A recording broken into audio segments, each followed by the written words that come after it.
Selamat pagi saudara-saudara. Kita jumpa kembali.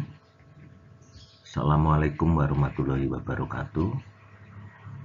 Om Swastiastu, Namo Buddhaya, Shalom, berkah dalam dan salam sejahtera bagi kita semua. Kita sekarang sudah masuk ke bulan baru, bulan Mei. Ya, menurut rencana kita ujiannya itu, kalau tidak ada halangan aral melintang, itu dilaksanakan pada tanggal 8 Juni gitu ya. Kita ujian akhir tanggal 8 Juni sehingga pertemuan kita dari bulan Mei ini itu masih ada tanggal 4 ini, kemudian tanggal 6, tanggal 11, tanggal 12, tanggal 18, tanggal 20, kemudian tanggal 25 itu ada libur, nggak akan saya ganti. Kemudian tanggal 27, kemudian tanggal 3, dan 8 itu Senin kita ujian gitu ya. Ujiannya seperti semula, yakni sesuai dengan jadwalnya masing-masing gitu, jadwal kuliahnya masing-masing. Jadi total kalau kita lihat pertemuan kita ini tinggal yang tanggal 4 nggak usah dihitung ya, tanggal 1, 2, 3, 4, 5, 6, 7 kali perkuliahan lagi gitu ya. Nah, di 7 kali perkuliahan ini kita akan membahas 2 bab terakhir dari hukum tata negara, yakni warga negara dan penduduk, warga negara, kewarganegaraan. Nah, sehingga nanti akan saya coba untuk dibagi 3 lah gitu ya. Hak asasi manusia nanti 3 kali pertemuan, warga negara 3 kali pertemuan, kemudian hak asasi manusia juga 3 kali pertemuan gitu ya. Ada berapa kali pertemuan sih kita? 1, 2, 3, 4, 5, 6, 7. Nah, nanti yang 1 kali pertemuan itu akan kita bahas untuk bagaimana ujian akhir semester itu nanti akan dilaksanakan. Baiklah saudara-saudara, sambil minum kopi saya akan menyampaikan tentang kewarganegaraan atau warga negara. Nah, warga negara ini penting karena kalau kita melihat di dalam konteks terbentuknya negara itu yang pertama kali itu kan harus ada rakyat gitu ya, ada warga negara. Kemudian yang kedua itu adalah ada wilayah, ya tempat di mana negara itu untuk berdaulat gitu ya, wilayahnya gitu ya. Ada konteks tempat, area gitu untuk berdaulat. Kemudian yang ketiga itu adalah ada pemerintahan yang sah gitu ya, ada pemerintahan ya, ada pemerintahan yang mempunyai kedaulatan gitu ya. Terus yang keempat itu adalah pengakuan dari negara lain. Ini adalah faktor eksternal. Yang faktor internal ya ini 3 ini aja. Negara itu ada rakyat, ada wilayah, ada pemerintahan gitu ya. Nah, oleh sebab itulah konteks yang terakhir ini puncaknya itu adalah bagaimana warga negara, kedudukan warga negara di dalam konteks kehidupan bernegara. Kita akan bahas satu persatu dari pengertian, kemudian dari konsekuensi pengaturan di dalam Undang-Undang Dasar, kemudian yang kedua, yang ketiga itu nanti kan kita akan lihat bagaimana sebetulnya narasi undang-undang tentang kewarganegaraan, yakni Undang-Undang Nomor 12 Tahun 2006. Baik, kita lanjutkan, tapi tunggu yang satu ini. Nah, pengertian warga negara, saudara-saudara, ada beberapa pengertian yang disampaikan oleh awam, kemudian pakar, dan dalam Undang-Undang Dasar. Nah, yang pertama itu adalah pengertian awam. Nah, pengertian awam, warga negara itu tidak lain adalah rakyat yang menetap di suatu wilayah dan rakyat tertentu dalam hubungannya dengan negara. Ini pengertian yang awam ini, sangat awam sekali. Karena yang menetap di suatu wilayah, ya kan, itu tidak hanya sekedar rakyat, gitu ya. Tidak hanya sekedar, tapi juga bisa dikatakan penduduk. Lalu apa bedanya penduduk dengan warga negara. Nah, nanti akan kita bahas lebih lanjut mengenai hal ini. Jadi yang pengertian awam itu rakyat, yang warga negara itu adalah rakyat yang menetap di suatu wilayah. Dan rakyat tertentu, kata tertentu ini kan tentunya harus dilihat makna tertentu ini apa. Nanti akan kita lihat konteks yang ada yang lebih dalam lagi. Kemudian berikutnya adalah pandangan A.S. Hikam.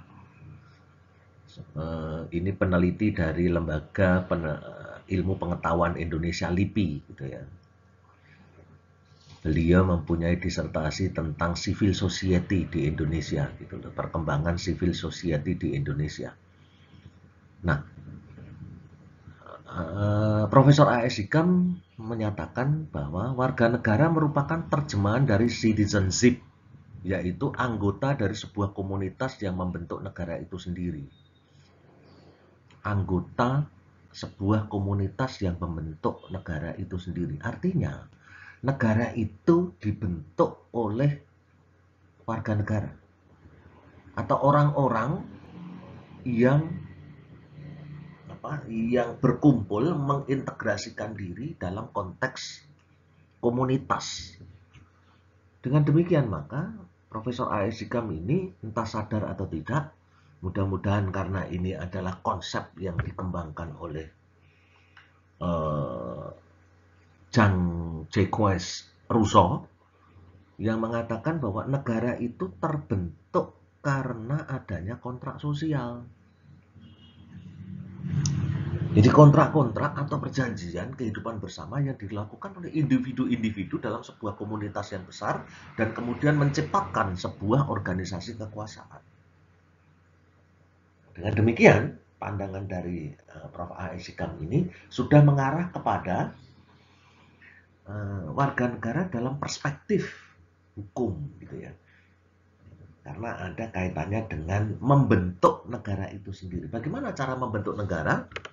Ya, di dalam tataran teori hukum itu tidak lain adalah disebabkan karena adanya kontrak sosial. Yang berikutnya adalah Prof. Kurniatmanto. Beliau adalah promotor saya ketika saya studi S3. Mengemukakan warga negara dan anggota negara.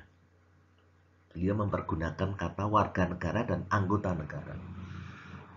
Ada lagi yang mengatakan, kalau nggak salah, Sudargo Gautama, dia mengatakan kaula negara, di mana sebagai anggota negara mempunyai kedudukan khusus terhadap negaranya. Kenapa khusus? Ya karena itu tadi, terikat kontrak sosial.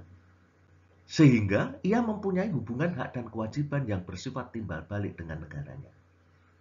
Nah, dengan demikian maka kalau kita melakukan kontrak sosial, kita melakukan perjanjian dengan orang lain, maka kita akan memunculkan hak dan kewajiban yang bersifat timbal balik. Maka ada hak dan ada kewajiban, mereka saling berhubungan satu dengan yang lain. Nah, pandangan dari Prof. Kurniatmanto ini jelas sudah mengarah kepada perspektif warga negara ditinjau dari aspek hukum secara umum. Ya kan, dengan mengacu kepada bagaimana hak dan kewajiban itu muncul karena adanya pandangan yang dikemukakan oleh Prof. Hikam tadi, A.S. Hikam lagi, kontrak sosial yang merefer dari pandangannya J.J. Rousseau. Yang terakhir adalah saudara-saudara, bagaimana warga negara itu dalam perspektif Undang-Undang Dasar 45. Nah, dalam perspektif Undang-Undang Dasar 45 itu sudah diatur mengenai hak dan kewajiban warga negara. Ya kan?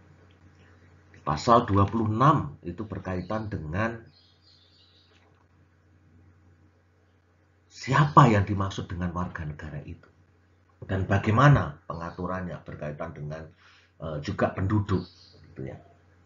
Kemudian pasal 27 itu berkaitan dengan equality before the law. Kedudukan warga negara yang sama di hadapan hukum dan pemerintahan. Kemudian yang kedua berkaitan dengan hak sosial untuk memperoleh pekerjaan. Pas hari ini adalah bulan buruh, ya kan?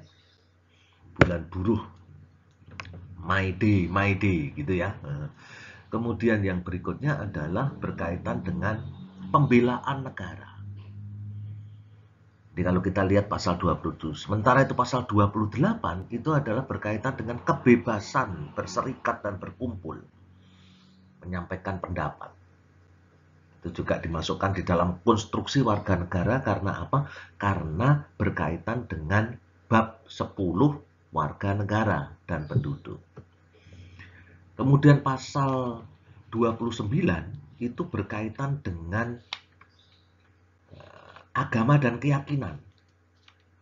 Ya. Jadi negara berdasarkan ketuhanan yang Maha Esa, kemudian yang ayat 2, negara menjamin kemerdekaan tiap-tiap penduduk. Ya kan, tiap-tiap penduduk untuk memeluk agamanya masing-masing dan beribadat menurut agamanya. Kemudian pasal 30, ini berkaitan dengan pertahanan dan keamanan. Kemudian pasal 31 berkaitan pendidikan dan kebudayaan. Bagaimana warga negara memperoleh hak dan kewajiban pendidikan dan kebudayaan. Kemudian pasal 34 ini berkaitan dengan sosial, jaminan sosial, fakir miskin, ya kan, untuk peningkatan kesejahteraan. Nah, itulah yang ada di dalam konteks Undang-Undang Dasar 1945. Lalu bagaimana kalau kita akan melihat warga negara dalam pemahaman Undang-Undang Dasar 45 secara lebih mendalam lagi, karena kajian kita kan kajian hukum tata negara. Tunggu saat lagi. Nah, saudara-saudara, kewarganegaraan di dalam Undang-Undang Dasar 45 itu tadi sudah saya katakan, ya kan, diatur di dalam pasal 26 Undang-Undang Dasar Negara Republik Indonesia 1945. Pasal 26 yang berbunyi pertama ayat 1, yang menjadi warga negara ialah orang-orang bangsa Indonesia asli dan orang-orang bangsa lain yang disahkan dengan undang-undang sebagai warga negara. Menurut saudara-saudara, frasa penting di dalam pasal 26 ayat 1 ini apa? Frasa yang paling penting. Mudah-mudahan sama ya tafsiran Anda dengan saya. Yang pertama adalah orang-orang bangsa Indonesia asli. Frasa yang penting yang pertama. Yang kedua, orang-orang bangsa lain yang disahkan dengan undang-undang. Ada kata dengan undang-undang. Ada dua frasa penting. Ya kan? Warga ya, orang-orang bangsa Indonesia asli. Yang kedua adalah orang-orang bangsa lain yang disahkan dengan undang-undang sebagai warga negara. Maaf, kata undang-undang yang bawah itu tidak ada stripnya gitu ya. Karena tiba-tiba keyboard saya itu angka 5, 6 dan strip itu nggak bisa muncul hurufnya gitu ya. Habis saya bersihin, kelihatannya rusak dan mau saya benerin, masih harus stay home. Saya juga ragu-ragu nanti dibenerin, tangannya ada COVID-nya kan repot nanti. Nah itu. Biar nanti aja kalau sudah aman, sudah kembali normal, negeri ini, daerah ini, Jogja dan sekitarnya, khususnya utamanya Indonesia sudah kembali normal, baru saya benerin.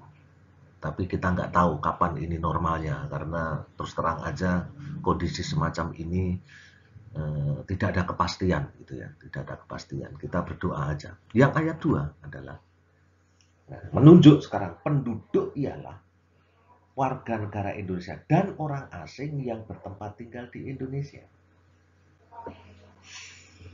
Dengan melihat rumusan ayat 2 semacam ini, Maka tentunya saudara-saudara sudah mempunyai gambaran, bayangan, mudah-mudahan, bahwa antara penduduk dan warga negara itu berbeda. Sehingga kalau ada yang tanya, sama nggak penduduk dengan warga negara? Jawabannya sama, itu salah. Ya kan? Kalau ada orang bertanya lagi pada saudara sebagai calon sarjana hukum, penduduk itu apa? Dijawab warga negara. Nah, terus orangnya tanya lagi, ya kalau warga negara, penduduk, dijawab gitu. Nah itu namanya pokrol, bolak-balik itu namanya. Nah, nanti akan kita lihat lagi, kita akan coba gambarkan lagi, kita coba konstruksikan lagi. Apa itu penduduk, apa itu warga negara gitu ya. Tapi yang jelas saya mohon teman-teman semua, ketika ditanya orang awam, ditanya teman-teman Anda yang bukan dari Fakultas Hukum, jawabannya jangan seperti tadi yang saya kemukakan. Mas, penduduk, Mbak, penduduk itu apa sih? Penduduk itu warga negara. Terus ditanya lagi, loh, nah kalau warga negara? Oh, kalau warga negara itu penduduk. Nah, itu namanya bolak-balik itu namanya, ya, gitu ya. Yang ayat 3 itu bunyinya, hal-hal mengenai warga negara dan penduduk diatur dengan undang-undang. Berarti pendelegasiannya kepada undang-undang itu mempergunakan frasa dengan undang-undang. Dan oleh sebab itulah sekarang ini kan sudah ada Undang-Undang Nomor 12 Tahun 2006 tentang kewarganegaraan, ya kan? Satunya lagi saya lupa ini undang-undangnya nomor berapa. Undang-undang tentang kependudukan. Nah, ini kalau kita melihat di dalam pasal 26 Undang-Undang Dasar 45, secara harafiah, secara tekstual, itu bisa kita lihat beberapa frasa-frasa penting semacam itu. Lalu dari frasa-frasa penting semacam itu, bagaimana kita harus memahami, bagaimana kita harus menafsirkan terhadap frasa-frasa penting itu. Yang pertama, kalau begitu beda warga negara dan penduduk itu bagaimana? Yang pertama itu kita akan coba lihat cakupannya. Ya, cakupan antara warga negara dan penduduk. Dalam konteks orang, dalam konteks empirik, penduduk dan warga negara itu lebih luas mana? Cakupan orangnya.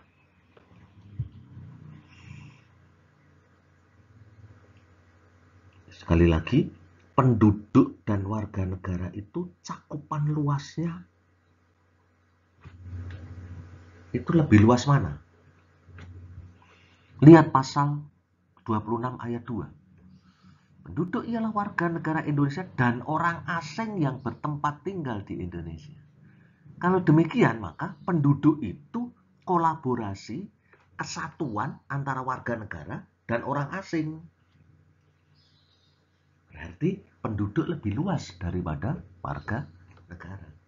Karena warga negara itu tidak lain adalah, tadi dikatakan ada hubungan khusus dengan negara. Nah, itu yang pertama. Yang kedua, membedakan warga negara dan penduduk itu bisa dilihat dari, nah, yang pertama, kalau penduduk itu penekannya pada aspek domisili. Ya. Fokusnya ke domisili. Penduduk ialah warga negara Indonesia dan orang asing yang bertempat tinggal di Indonesia. Rumusan semacam ini kan bisa diubah menjadi mempunyai makna yang sama dengan penduduk ialah setiap orang yang bertempat tinggal di Indonesia. Tentunya dengan berlandaskan pada ketentuan peraturan perundang-undangan. Sudah diatur dalam ketentuan peraturan perundang-undangan. Nah, ini penduduk. Kemudian yang kedua, karena warga negara itu apa? Nah, kalau kita melihat warga negara, maka pasal 26 ayat 1 itulah yang harus dipakai sebagai referensi. Frasa orang-orang bangsa Indonesia asli itu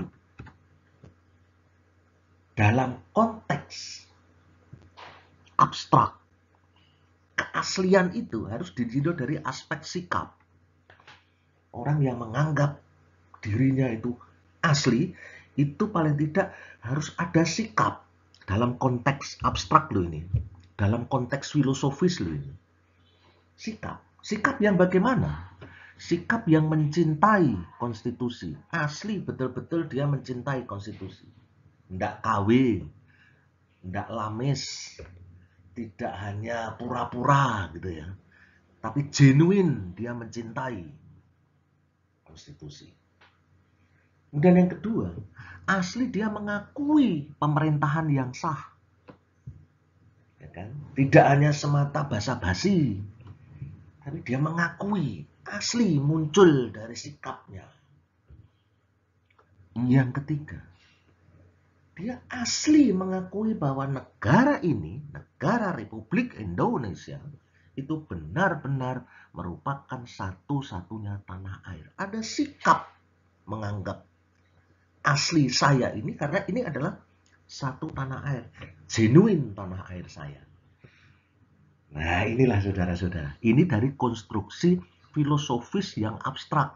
Kata orang-orang bangsa Indonesia asli itu. Gitu ya, saudara-saudara. Nah, lalu bagaimana kalau ditinjau dari konstruksi empirik, kontekstual? Kalau ini ditinjau dari tekstual. Kalau ini tadi ditinjau dari tekstual, sekarang kita tinjau dari kontekstual. Bagaimana itu? Maka, saudara-saudara, tunggu yang satu.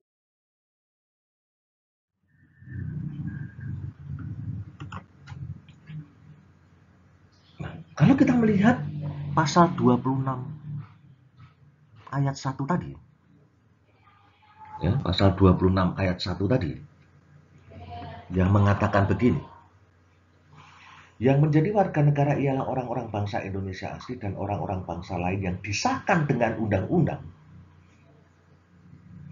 Maka ada dua frasa. Frasa yang pertama itu berkaitan dengan orang-orang bangsa Indonesia asli. Frasa yang kedua itu berkaitan dengan orang-orang bangsa lain yang disahkan dengan undang-undang sebagai warga negara.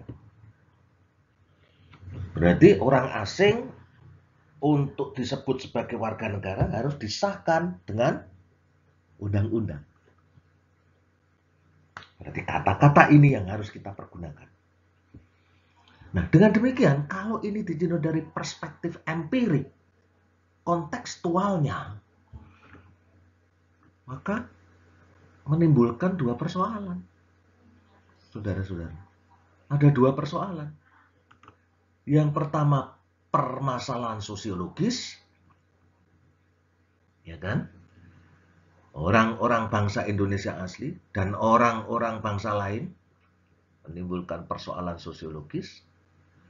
Dan yang kedua, menimbulkan permasalahan yuridis yang disahkan dengan undang-undang sebagai warga negara. Ini adalah persoalan yuridis. Oleh sebab, nah, ini harus diterjemahkan di dalam undang-undang tentang warga negara. Ya, karena apa? Karena menurut Mahkamah Konstitusi pasal 26 ayat 1 itu open legal policy. Jadi sebuah ketentuan hukum yang masih sangat terbuka, memunculkan berbagai macam tafsir. Dan oleh sebab itu, tafsir itu harus dimasukkan di dalam konteks undang-undang supaya jelas. Nah, saat ini kita akan mencoba menafsir secara akademik, menafsir secara gagasan. Bagaimana tafsiran itu? Apa permasalahan sosiologis dan apa permasalahan yuridisnya? Kita lihat ini sekarang.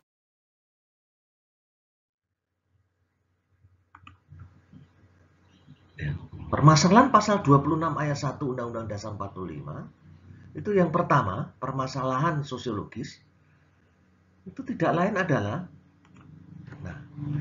kriteria, ukuran, parameter orang-orang Indonesia asli, orang-orang bangsa Indonesia asli sulit ditentukan jika ukurannya adalah keturunan. Sekarang saya mau tanya pada saudara-saudara semua yang mengikuti kuliah hukum tata negara. Siapa yang merasa menjadi keturunan bangsa Indonesia asli?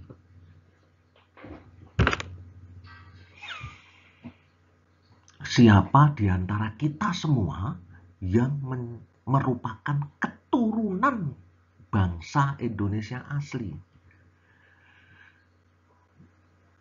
Keaslian suatu bangsa itu nggak ada yang istilahnya apa ya, masih dapat dipertahankan dalam ranah kehidupan internasional ini. Dulu ceritanya bangsa kita ini dari Yunan Selatan, katanya menurut sejarah, ya kan? Kita nggak tahu bangsa kita itu dari mana. Saya selaku orang Jawa, tetapi betulkah Jawanya itu betul-betul genuine, asli, aslinya asli orang Jawa? Belum tentu. Darah kita itu sudah campuran macam-macam. Ada orang yang melakukan penelitian di DNA, gitu ya. DNA siapa namanya, orang Jogja itu, yang kemudian viral di Facebook dan Instagram, termasuk di YouTube. Dia merasa bangga dengan dirinya sebagai orang Jawa, Jawa Jogja lagi. Begitu dia masuk di organisasi atau suatu kelompok yang mengatasnamakan tentang bagaimana untuk melakukan penelitian jadi kelompok pengkaji kewarganegaraan, dia dites DNA-nya. Ternyata DNA dia itu banyak sekali mengandung unsur-unsur orang Tionghoa. Nah, itu yang saudara-saudara, nggak ada yang asli. Jadi kalau orang-orang Indonesia asli itu keturunan, ukurannya keturunan, maka ini sulit kemudian dilakukan pelacakan. Siapa? Jangan-jangan kalau keturunan kita keturunannya Pithecanthropus paleojavanicus atau Homo soloensis. Belum tentu. Orang dunia ini juga pernah mengalami pengerutan dan pemecahan gitu ya. Menurut ceritanya dulu itu kejadian di bumi ini, ya kan? Kan hanya terjadi dua gitu ya. Benua Asia dan Eropa. Ya kan? Dan Australia, maaf. Ya kan? Atas dan bawah gitu ya. Kemudian terjadi pengerutan, kemudian terjadi es mencair dan segala macam. Akhirnya kan kita terpisah gitu ya. Indonesia Timur itu katanya dulu bersatu dengan Australia, kemudian Indonesia Barat dan Tengah itu kelihatannya dengan Asia. Kan begitu dulu ceritanya. Sehingga belum tentu itu menjadi satu rumpun, satu kebangsaan. Nah, dengan demikian maka keaslian itu harusnya dilihat dalam konteks original born citizen. Keaslian didasarkan pada kelahiran. Kalau saya tanya sama saudara-saudara, beli putu aslinya mana? Bali, Pak. Misalnya gitu. Saya tanya misalnya yang saya hafalin orang-orang, Mas Dewa aslinya mana? Saya Madiun, Pak. Namanya kok Bali? Iya, Pak, lahirnya di Madiun. Nah, itulah saudara-saudara. Jadi, keaslian tidak bisa diukur dari aspek keturunan. Jika diukur dari aspek keturunan, maka akan menimbulkan dua kategori, WNI, asli dan keturunan, pribumi dan non-pri. Dan inilah yang mengakibatkan proses integrasi bahasa Indonesia dalam konteks kebangsaan menjadi sulit. Selalu ada, wah ini pribumi, wah ini non-pribumi. Nah, ini dari aspek sosiologis. Itu ya. Dari aspek sosiologis menjadi hal semacam itu. Nah, kemudian saudara-saudara, dari aspek yuridis bagaimana? Dari aspek yuridis, saudara-saudara. Tadi kan dinyatakan dan orang-orang bangsa lain yang disahkan dengan undang-undang sebagai warga negara. Maka ada diskriminasi hukum di berbagai sektor kehidupan. Yang merasa asli, bangsa Indonesia asli, lahir, dread, cenger, langsung dinyatakan sebagai bangsa Indonesia. Tapi yang dianggap sebagai keturunan atau bangsa lain harus ngurus berbagai macam bukti. Dulu ketika masuk di perguruan tinggi, daftar di perguruan tinggi, itu kalau saya cukup dengan akte kelahiran. Mungkin saudara-saudara iya, tapi sekarang sudah nggak ada ini. Maksud saya akte kelahiran masih, tetapi yang ini yang sudah tidak ada. Tapi teman saya yang Tionghoa masuk, saya harus akui, masuk di Atmajaya pun, kalau saya hanya cukup dengan akte kelahiran, tapi teman-teman saya yang Tionghoa itu harus melampirkan surat bukti kewarganegaraan Indonesia, SBKRI. Dari siapa itu surat bukti kewarganegaraan Indonesia? Dari orang tuanya. Jadi kalau orang tuanya sudah memiliki surat bukti kewarganegaraan, maka teman saya ini dianggap warga negara. Diskriminasi kan? Jadi diskriminasi di berbagai sektor kehidupan. Di perguruan tinggi negeri kayak begitu dulu. Nah, di Atmajaya yang swasta juga demikian. Nah, coba. Karena apa? Karena kita ngikutin aturan yang ada di pemerintah. SBKRI, Surat Bukti Kewarganegaraan Republik Indonesia. Banyak sekali ini kasus-kasus terjadi. Ivan Ali, seorang pebulu tangkis internasional dari Indonesia dan menjadi juara Upper Cup Indonesia, juara tunggal perempuan, itu melanglang buana membela nama Indonesia, belum punya kewarganegaraan Indonesia. Baru kemudian pada waktu itu kalau nggak salah upaya dari wakil presiden Bapak Tri Sutrisno, dia memperoleh warga negara Indonesia. Pemain bulu tangkis Hendrawan juga demikian. Anaknya dianggap tidak memiliki kewarganegaraan. Akhirnya diurus bisa. Dan lama itu pengurusan kewarganegaraan. Naturalisasi semacam ini lama. Sekarang gampang. Pemain sepak bola itu banyak yang naturalisasi. Eloko Gonzales naturalisasi. Keponakan istri saya siapa? Maitimo itu, Rafael Maitimo itu naturalisasi. Orang tuanya ada di Belanda, itu masih saudaranya istri saya. Masih apa ya, masih Pak D atau apa begitu. Nah, itu diskriminasi hukum di berbagai sektor kehidupan. Yang berikutnya apa? Pengesahan tadi dikatakan kan begini. Dan orang-orang bangsa lain yang disahkan dengan undang-undang sebagai warga negara. Kalau kita terjemahkan secara lex stricta dan lex scripta, lex stricta itu adalah strict, harus sesuai dengan bunyi pasalnya. Lex scripta harus tertulis di situ, apa yang tertulis di situ kita ungkapkan. Maka pengesahan kewarganegaraan melalui undang-undang itu merupakan tindakan yang berlebihan. Karena apa? Kata dengan undang-undang itu kan menunjukkan satu undang-undang akan dikeluarkan.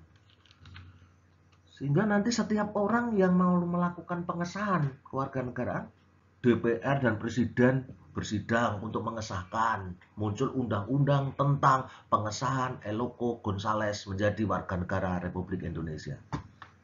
Ini kalau lex stricta dan lex scripta dibahas seperti itu. Walaupun kalau ini kita diskusikan di luar, oh enggak seperti itu yang dimaksud disahkan disahkan dengan undang-undang sebagai warga negara, itu tata cara pengesahannya sudah ada di dalam undang-undang. Nanti keluarnya adalah melalui besiking keputusan tata usaha negara, melalui misalnya keputusan menteri atau keputusan presiden. Ya, tapi kan bicaranya tidak seperti itu. Misalnya pengesahan kewarganegaraan, misalnya begini, rumusannya kan bisa diubah di dalam pasal 26 itu. Dan orang-orang bangsa lain, ya kan, yang disahkan berdasarkan undang-undang yang berlaku sebagai warga negara.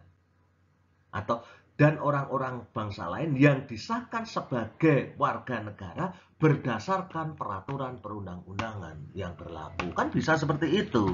Tidak kemudian bunyinya adalah dan orang-orang bangsa lain yang disahkan dengan undang-undang sebagai warga negara.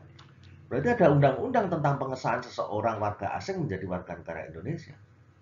Nah, inilah permasalahan yang muncul di dalam pasal 26 ayat 1 jika dilihat dari kontekstualnya. Apa saudara-saudara? Anda saya silakan membaca, ya kan? Sementara saya ngomong-ngomong gitu ya. Model saya sekarang kayak gini ini, pakai kacamata, rambutnya agak pendek gitu ya. Kemudian ngomong ngoceh terus, entah Anda dengarkan atau enggak saya juga enggak tahu gitu ya. Tapi ini semua terserah pada Anda semua, tergantung pada saudara-saudara semua. Kalau pengen kuliah bener yang dengerin, kalau enggak ya sudah ini disetel tinggal pergi gitu ya. Makan atau apa gitu. Yang penting ada bukti kalau submitted gitu ya. Ada bukti kalau Anda sudah masuk gitu sehingga presensi 100% gitu. Saya nggak peduli sekarang dengan hal semacam itu. Baik, sekarang kita akan coba lihat apa sih konsekuensi yuridis status kewarganegaraan seseorang. Tadi kan ada persoalan hak dan kewajiban. Ya kan, ada hubungan khusus yang kemudian memunculkan hak dan kewajiban. Nah, kalau begitu, konsekuensi yuridis status kewarganegaraan itu apa? Yang pertama, itu dalam lingkup hukum perdata internasional. Nah, di dalam lingkup hukum perdata internasional, status kewarganegaraan seseorang itu dikenal adanya prinsip nationality, yaitu suatu prinsip yang menyatakan bahwa status hukum seorang warga negara itu melekat dimanapun dia berada. Sehingga ya kan, peraturan-peraturan hukum atau peraturan perundang-undangan tetap diberlakukan kepada warga negara itu dimanapun dia berada. Nah, inilah lingkup perdata internasional. Tidak perlu saya ulangi biar Anda catat karena ini nanti akan saya tanyakan di dalam ujian. Namun demikian saudara-saudara, lingkup hukum perdata nasional yang memunculkan prinsip nationality sering berhadapan dengan prinsip domisili.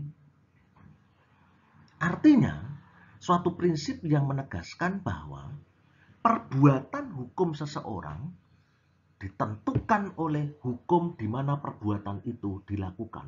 Locus delicti namanya. Nah, ini sering bertabrakan. Misal, tenaga kerja Indonesia melakukan pencurian atau melakukan pembunuhan berencana, diancam dengan pidana mati. Maka yang diberlakukan mana? Hukum apa? Melakukan perbuatan pidananya itu misalnya di Arab Saudi. Pertanyaan, yang dilakukan, yang perlu dijatuhkan itu hukum Indonesia atau hukum Arab Saudi? Nah, kalau mempergunakan prinsip nationality, maka ya hukum Indonesia. Dia harus diekstradisi. Tapi kalau menurut hukum di mana dia lakukan, iya hukum Arab Saudi. Maka jika ada berbenturan semacam ini, kadang negara mempergunakan politik ekstradisi. Karena apa? Ya karena ada kewajiban negara untuk melindungi tumpah darah negara Republik Indonesia. Tapi kalau sementara ini misalnya ada yang lari ke luar negeri gitu ya, ya kemudian pengen kembali gitu ya, bagaimana? Nah itulah, ambil contoh kemarin adalah kasus ISIS, milisi ISIS yang pengen kembali ke Indonesia untuk diterima kembali sebagai warga negara. Oh nanti ada syaratnya, ada syarat-syaratnya, ada beberapa hal kapan seseorang itu dianggap hilang kewarganegaraannya. Kalau sudah hilang, ya nggak bisa kembali lagi, kan begitu. Nah ini prinsip perdata internasional. Maka jika ada perbenturan antara prinsip nationality dengan prinsip domisili, yang dipergunakan adalah langkah-langkah untuk melakukan ekstradisi. Mengapa harus ada ekstradisi? Karena ini adalah kewajiban negara untuk melindungi tumpah darah Indonesia. Yang berikutnya adalah lingkup hukum keluarga. Artinya, status kewarganegaraan seseorang ini akan menimbulkan konsekuensi hubungan antara orang tua dan anak yang menyangkut satu, soal perwalian, soal pengampuan, dan soal pewarisan. Saudara tahu nggak ini apa yang dimaksud dengan perwalian? Perwalian adalah suatu proses, ya kan, suatu proses yang dipergunakan untuk melakukan perbuatan hukum dari seseorang yang belum cakap melakukan perbuatan hukum karena masih di bawah umur kepada orang yang sudah cakap melakukan perbuatan hukum. Sekali lagi ya, perwalian itu tidak lain adalah proses untuk melakukan perbuatan hukum dari orang yang tidak cakap melakukan perbuatan hukum karena dianggap masih di bawah umur kepada orang yang sudah cakap melakukan perbuatan hukum.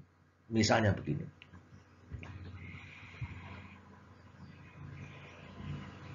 Mahasiswa dipanggil oleh dekan. Tapi yang dipanggil adalah orang tua. Jadi bunyi soalnya begini. Bunyi suratnya begini. Kepada yang terhormat wali, orang tua wali mahasiswa, nama Pak Ijo, nomor mahasiswa 007 James Bond. Nah pertanyaannya, ini yang mau hadir mahasiswanya atau orang tua atau walinya? Ya walinya. Pertanyaannya, mahasiswa tersebut cakap melakukan perbuatan hukum atau tidak? Ditinjau dari aspek umur. Kapan sih seorang dinyatakan cakap melakukan perbuatan hukum? Di hukum perdata itu berapa tahun? Di undang-undang pemilu itu berapa tahun? Di undang-undang perkawinan berapa tahun? Di undang-undang perlindungan anak berapa tahun? Nah, tolong Anda lihat itu nanti. Nah, kalau ada surat semacam itu ditujukan pada Pak Ijo, kemudian karena sudah ikut mata kuliah hukum kewarganegaraan, berkaitan dengan konsekuensi yuridis status kewarganegaraan lingkup hukum keluarga ini, soal perwalian, bisa nggak Anda protes? Si Pak Ijo protes sama dekan. Nah, Bu Dekan, Pak Dekan, Bapak Dekan itu nggak tahu hukum ya? Saya ini kan sudah cakap melakukan perbuatan hukum. Umur saya sudah 19 tahun. Umur saya sudah 18 tahun. Kenapa harus orang tua dan wali saya yang dipanggil? Bu, panggil saya langsung. Perasaan cakap melakukan perbuatan hukum dalam konteks ini harus dalam konteks sosiologis. Tidak hanya konteks hukum, konteks yuridis. Harus ditafsirkan juga sosiologis. Pertanyaannya adalah, si Pak Ijo ini masih sudah hidup mandiri atau belum? Ya kalau sudah hidup mandiri, ada beberapa mahasiswa dulu teman saya ada yang kerja sambil kuliah, kerja bahkan ia menjadi dokter, ya bisa saja yang dipanggil dia langsung, saudara ini. Kayak saya ketika saya studi S2 dan S3, kalau ada persoalan tidak orang tua saya yang dipanggil. Karena dianggap sudah mandiri. Nah itu yang harus dilihat seperti itu. Jadi setelah tahu seperti ini, besok kalau ada surat dari dekan atau dari wadek satu atau siapa gitu atau universitas gitu, jangan ada protes ya. Saya sudah cakap melakukan perbuatan hukum kok soalnya suratnya dikasihkan ke orang tua. Nah ini perwalian. Kalau pengampuan, itu adalah suatu proses beralihnya perbuatan hukum untuk mengalihkan perbuatan hukum dari orang yang tidak cakap melakukan perbuatan hukum walaupun sudah dewasa tapi mempunyai kelainan-kelainan kejiwaan kepada orang yang sudah cakap melakukan perbuatan hukum. Orang gila itu kan di bawah pengampuan itu. Gitu kan? Karena apa? Karena yang dia lakukan itu tidak tahu benar atau salah, kan begitu. Maka dia harus ada di bawah pengampuan. Simbah-simbah, nenek-nenek yang sudah sangat sepuh, yang masih hidup tetapi sudah sangat pikun, namanya sendiri aja lupa. Dia harus berada di bawah pengampuan. Dan ini pernah saya lakukan untuk bude saya. Sangat pikun beliau. Maka apapun yang dia lakukan, apapun yang akan dilakukan, perbuatan hukum yang akan dilakukan, ngurus pensiun, ya kan, ngurus misalnya apa, notifikasi pensiun, itu ya saya. Karena apa? Saya yang cakap untuk melakukan perbuatan hukum. Nah itu dalam konteks pengampuan. Yang ketiga dalam konteks pewarisan. Nah, pewarisan itu tidak lain adalah proses beralihnya hak-hak kebendaan, baik bergerak maupun tidak bergerak, dari orang tua kepada ahli warisnya, yakni anak-anak. Gitu ya, tolong nanti dicatat. Perwalian, pengampuan, dan pewarisan. Nah, kemudian yang terakhir adalah lingkup hukum publik. Dalam lingkup hukum publik, status kewarganegaraan seseorang itu menunjukkan bahwa orang tersebut adalah anggota organisasi kekuasaan yang disebut negara. Dan oleh sebab itu, negara wajib untuk melakukan perlindungan. Apapun yang berkaitan dengan hukum publik, negara wajib memberikan perlindungan. Jadi kalau Anda dirugikan, kemudian Anda memperoleh kejahatan, Anda mendapatkan kejahatan, maka negara melalui aparat-aparat penegak hukumnya akan melakukan perlindungan kepada saudara-saudara.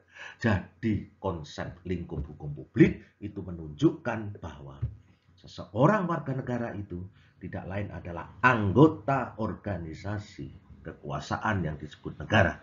Karena dia adalah terikat kontrak sosial, maka dialah yang nanti akan memiliki hak dan kewajiban terhadap negara saling timbal balik.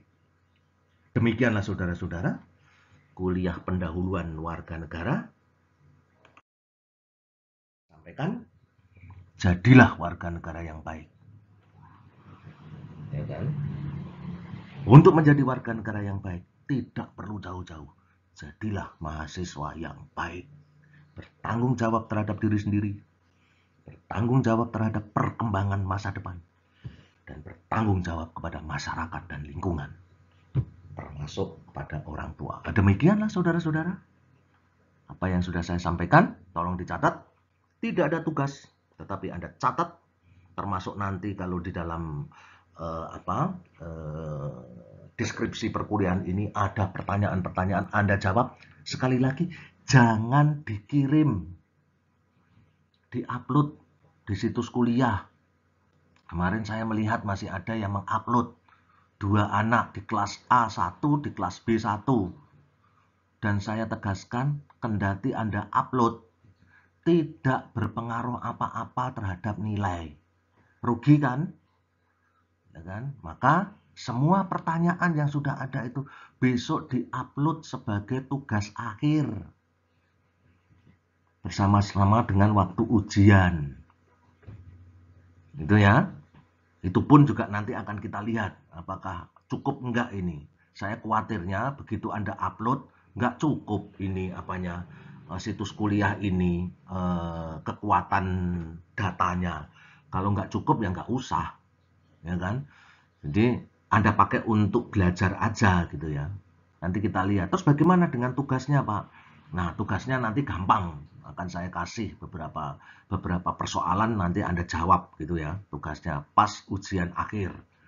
Jadi Anda menjawab soal-soal sekaligus menulis sebuah karangan sedikit lah, kira-kira hanya 3 lembar atau apa. Kira-kira seperti itu, saudara-saudara. Nanti itu nanti akan kita bicarakan tanggal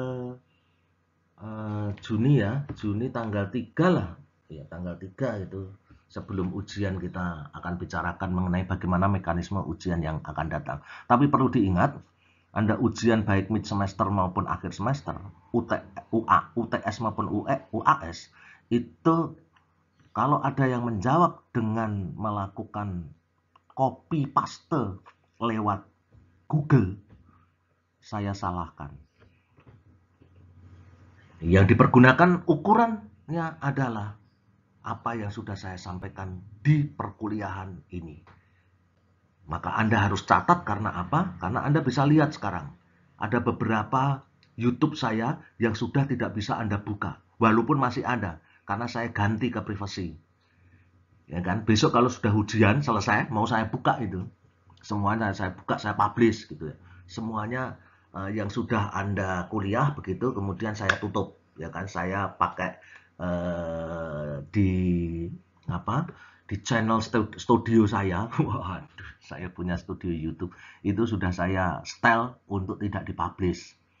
Yang sudah Anda baca. Nah, durasinya adalah ya pada waktu kuliah, 2 jam. Selesai dari situ, kalau ada yang terlambat, melewati durasi, tidak akan bisa buka. Karena memang sudah saya setel, ada durasinya. Demikian saudara-saudara, sampai jumpa kuliah di tanggal 6 nanti, juga masih dalam konteks kewarganegaraan. Sampai jumpa di tanggal 6 dan tetap jaga kesehatan serta kebersihan. Stay home!